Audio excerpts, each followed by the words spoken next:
Hi everyone, welcome to this week's episode of Clarissa Explains It All.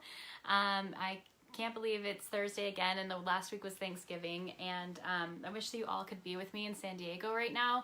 It's just been pouring rain all day. Hi Dad, I'm glad you're watching. It's been pouring rain all day and I'm in this nice sweater.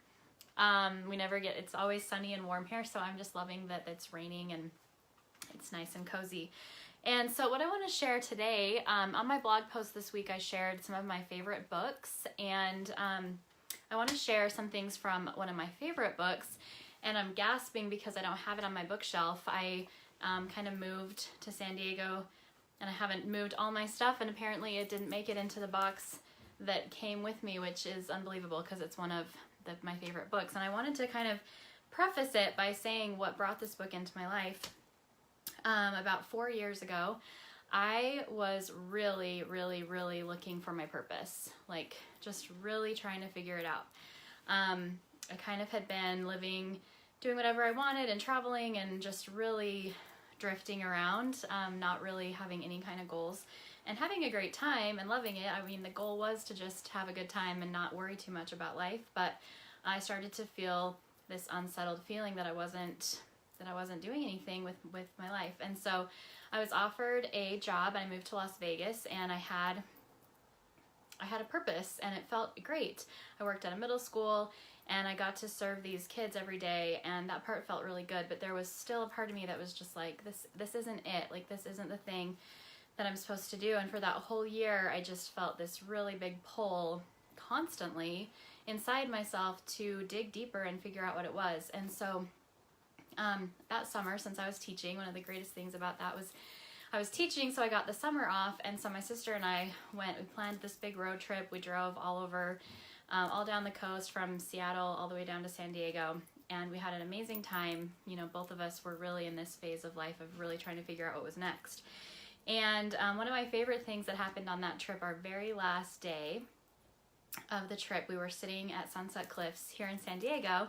I love that I live here now because we were sitting at Sunset Cliffs here in San Diego and we were talking, and I was telling my sister, she asked me, she's like, Clarissa, what do you really want? Like, we've just been on this whole month-long trip together and you still haven't figured it out. Like, what do you really want? And I remember telling her, you know, I just want to do something really amazing. Like, I want to create something on my own, and I want it to be exactly my message that I want to share with the world.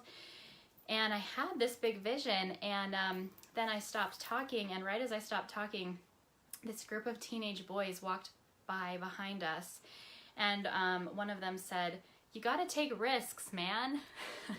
And my sister just looked at me, and we just both just busted up laughing. She was like, "Well, I think that's your answer." And but I was still terrified. Like, I didn't know what the path looked like, and I didn't know how I was going to create what I wanted to create, and I didn't know. So I went back to Las Vegas, and I signed a contract to work the job for another year because I was scared. I was scared of taking that risk. And through the next slew of events, I did quit my job, and I still didn't know exactly what to do, but an opportunity presented itself to move to San Francisco, and I just decided, that voice of, you got to take risks, man, came back to me, and I did it. I picked up and I moved to San Francisco. And I spent 4 months in San Francisco, not even 4 months, 3.5 months, but those 3.5 months changed my whole life. I'm not sure what it was, if it was just that certain time or if there was something magical about San Francisco for me. But during those 3 months I worked a ton of jobs. I was doing, like, you know, just different things, trying to figure out what I wanted to do. And one thing that I did have during that time was I had a lot of time. I had a lot of time to study and think and ponder and reflect and just kind of give some time back to myself. And what I did with a lot of that time was I read. And so in my blog post that I posted this week were 5 of the books that really impacted me during that time. I have these 2 little notebooks.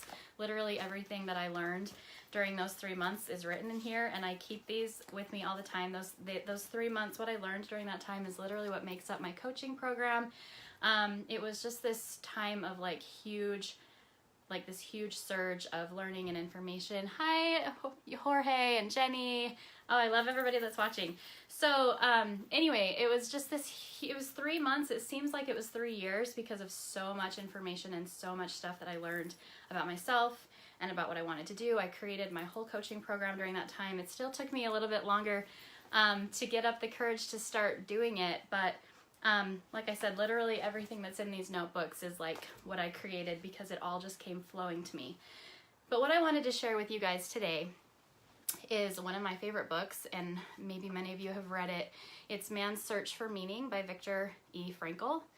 And like I said, I can't believe I don't have it to show you. It's in a box somewhere. I'll have it soon. But this is like the very first thing that I wrote down is what I want to share with you today because it changed everything for me. So he says, he who has a why to live for can bear almost any how. So if you haven't read the book, Viktor Frankl is he was the only survivor in his family in a concentration camp. And, you know, during that time, and he wrote this book of how he survived and how he created the mental capacities that he needed to create in order to go through that horrifying experience of his life. And this is what it all boiled down to, was this one sentence of he who has a why to live for can bear almost any how. And I just want to read what I wrote, the notes I wrote, because they're so powerful, and then I want to kind of talk about it. So he said, mental health is based on a certain degree of tension between what one has already achieved and what one still ought to accomplish. What a man actually needs is not homeostasis, but rather the striving and struggling for a worthwhile goal, a freely chosen task. And I wrote this down. I remember just jaw dropping, because I had spent so much time feeling like, oh, if I could just get there, if I could just figure out what the thing is I'm supposed to do, if I could just figure it out and just get there, then I'll be happy. And when I read this, I just realized, wow, I'm never going to get there. There's never going to be this moment when everything is just perfect and homeostasis. It's not about that. It's about having a purpose and having something that I can constantly, consistently keep working towards that is actually going to bring the happiness and the fulfillment that I'm desiring. He used an analogy of if you were an architect and you wanted to fix an arch, you would put more of a load on it, because in putting more of a load on, it would actually strengthen the arch, and if you took weight off, it would fall apart. And I love that analogy because sometimes I think we get frustrated, we feel like we have too much to do, we're overwhelmed, we don't know what we're trying to do, we don't feel fulfilled, whatever. We're afraid to take the risks that we need to take. And it's not really about finding that one thing that you're going to do, or that one thing that's going to change the world. It's about choosing something, someone, some purpose, and then doing something with it, and creating that why. And then you can really bear, it doesn't matter what is thrown at you, because there's always going to be obstacles. I think sometimes we think, I was having this conversation with a friend yesterday, sometimes we think, well, there's all these obstacles coming at me. I hope you can hear the rain. It just makes me so happy. There's all these obstacles coming at me. I must not be on the right path. And that's just not how it is. Sometimes, it's all up to you and really listening to your heart. Sometimes things are easy, but sometimes things are not easy. And sometimes we have to push through a whole lot of stuff in order to create what we want to create. For Viktor Frankl, it was being, withstanding all of the horrendous things that he withstood in the concentration camp, but he had a why, and that was what enabled him to be able to get through that. So anyways, I could go on forever. I have, notes and notes on this. But if you haven't read this book, I would highly encourage you to read it. It's not that long. There's the first half of it is a summation of his experience, which is extremely interesting. And then the second half of the book is his interpretation on, how to discover. I'll share one more thing that's just standing out to me right now. The thing that he said is the way that we can discover the meaning of life is these three things. He says, first of all, by creating a work or doing a deed. So creating something that we can put out and do in the world. The second way, he said, is experiencing something or encountering someone and their uniqueness.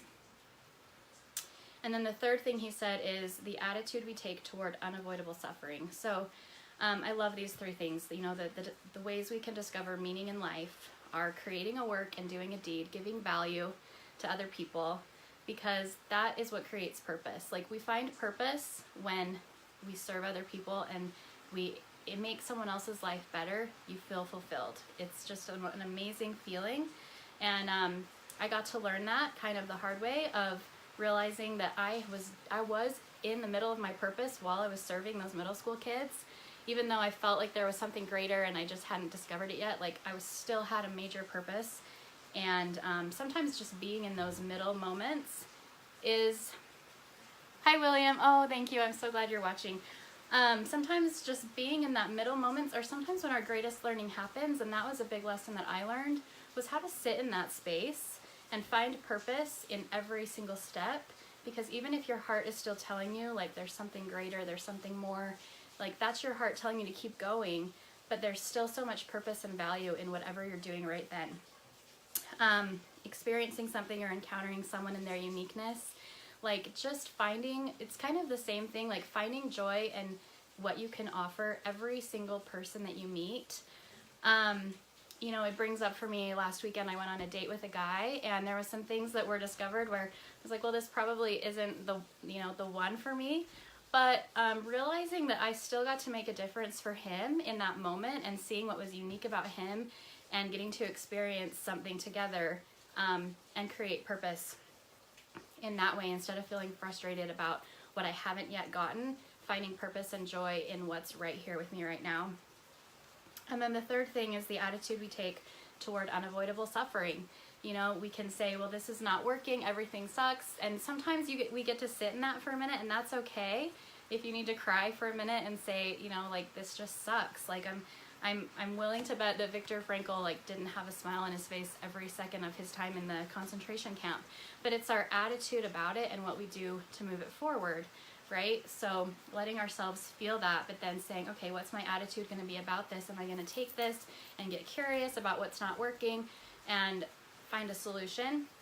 Or am I going to just give up? So anyways, like I said, I would highly recommend reading this book. I could probably go on and on, you know, reading all of the notes I took from it, but I wanted to share this today. I saw two different people besides me put out about this book this week, so I thought, you know, it must be something really amazing to be sharing out into the universe. So hope you've all enjoyed my thoughts today. I love all of you that are watching, and we'll see you again next week. Bye for now.